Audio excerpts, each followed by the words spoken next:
Amigos de Etnale, para ustedes este volumen 1 de cuentos completos de Roald Dahl.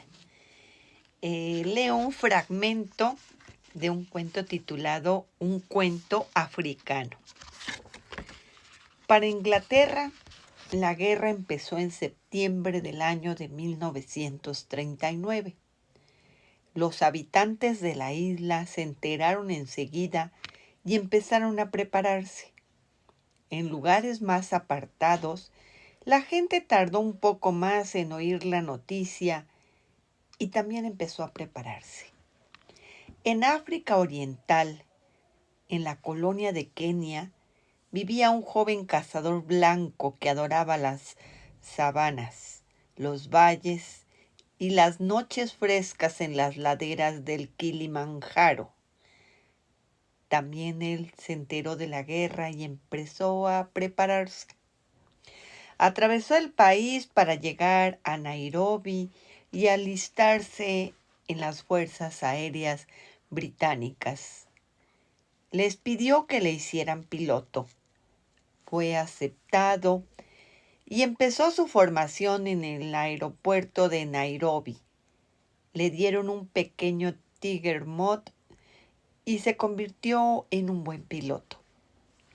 A las 5 semanas, casi fue llevado ante un consejo de guerra porque en vez de despegar y practicar picados y virajes como se le había ordenado, llevó su pequeño avión hacia las praderas de Nakuru para ver los animales salvajes. En el camino le pareció ver un antílope sable y como se trata de un animal poco común, se emocionó y voló más bajo para verlo mejor. Por mirar al antílope a su izquierda, no pudo ver a la jirafa a su derecha.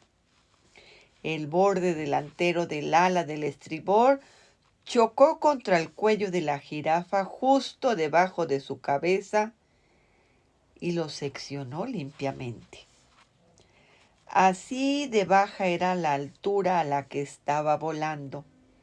El ala sufrió daños, pero el piloto consiguió volver hasta Nairobi.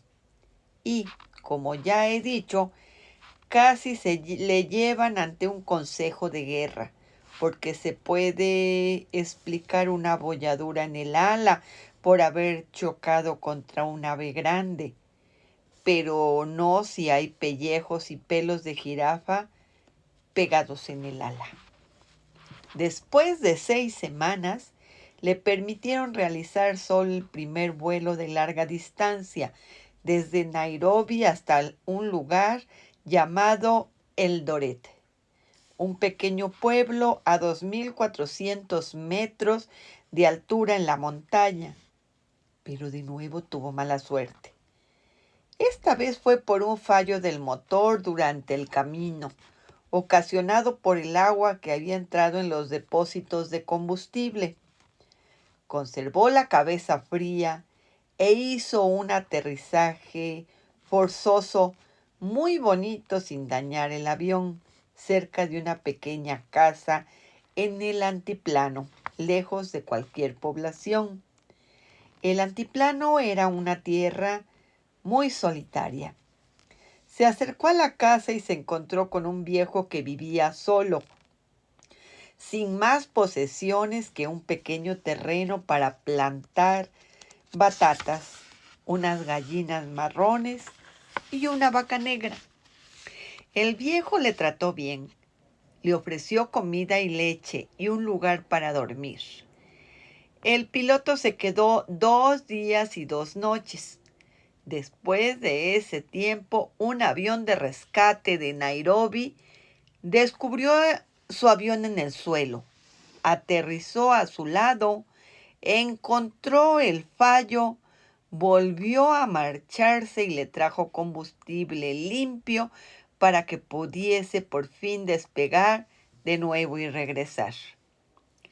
Durante su estancia en la casa del viejo, que se sentía muy solo y no había visto a nadie en muchos meses, Este le agradeció mucho la compañía y la oportunidad de hablar con alguien. Él hablaba y el piloto escuchaba atentamente. Habló de la vida solitaria, de los leones que le visitaban por la noche, del pícaro elefante que vivía al otro lado de las colinas, al oeste, del calor durante el día y del silencio que llegaba con el frío de medianoche. La segunda noche, el viejo habló de sí mismo. Contó una historia larga y extraña. Y mientras la contaba, el piloto tenía la sensación de que el viejo se estaba quitando un gran peso de encima. Cuando terminó su historia, dijo que nunca se la había contado a nadie y que jamás la volvería a contar.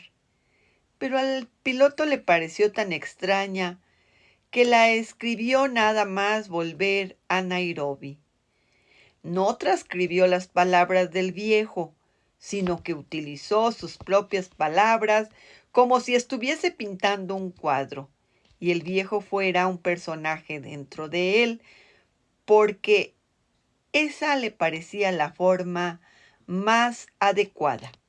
Nunca antes había escrito ninguna historia, así que era natural que cometiera errores. No conocía ninguno de los trucos que utilizaban los escritores, que los utilizan igual que los pintores utilizan trucos en pintura, pero que cuando terminó, cuando dejó el lápiz sobre la mesa y se fue a la cantina de los aviadores para tomarse una pinta de cerveza, había escrito un cuento extraño y lleno de fuerza. Lo hallamos en su maleta 2 semanas más tarde al revisar sus pertenencias. Y si quieren saber la continuación de este cuento, que la verdad parece ponerse muy interesante, les recomiendo que lean a Roald Dahl en Cuentos Completos. Recuerden que el título de este cuento es Un cuento africano. Roald Dahl nació en Llandaff, al sur de Gales, en 1916 y murió en Oxford, Reino Unido, en noviembre de 1990. Empezó a escribir cuentos desde 1942, después de haber trabajado en África durante sus años de juventud y haber sido piloto en la Segunda Guerra Mundial. Su peculiar mundo lleno de imaginación, fantasía y grandes dosis de humor y crueldad lo convirtió pronto en un autor de culto. Gracias por escuchar a Edna Lee. Nos vemos en la próxima.